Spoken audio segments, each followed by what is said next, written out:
佢嗰個有少少呢個眼袋咧係脾胃虛弱嘅表現嚟嘅。如果脾胃虛弱嘅小朋友咧，一般偏瘦，佢骨骼咧11歲嘅話咧就弱啲喎。佢呢個係差唔多係9歲半嘅咋，佢爭1年，唔使驚，我同你泵翻。你做乜唔食嘢啊你？佢俾條脷我睇下先。嗱呢條脷咧就係有食跡，食跡咧就係有紅點啦，係啦。佢呢個脷苔係黃得嚟咧，有一浸膜嘅，呢個有嘢肚仔入邊有嘢消化唔到，唔可以食漢堡包薯條喎，食咗佢消化唔到嘅喎。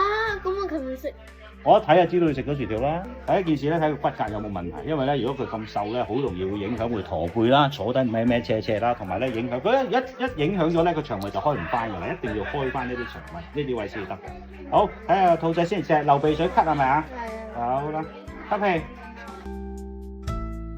先嗱呢個咧係身體弱㗎，佢身體會稍為弱少少嘅。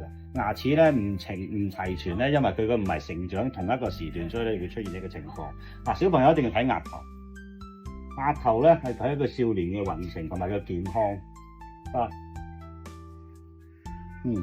細佬都幾小氣㗎喎，係咪啊？成日都OK， 好啦，睇埋個肚仔有冇啲咩嘢先。佢呢個咧係屬於雞胸嚟嘅，咁咧佢嘅胸骨咧係凹陷。老師你摸下佢胸骨，一摸落去 feel 到咧，成個胸骨係凹咗佢，係缺鈣同埋個腸胃吸收唔到，就會出現呢個情況。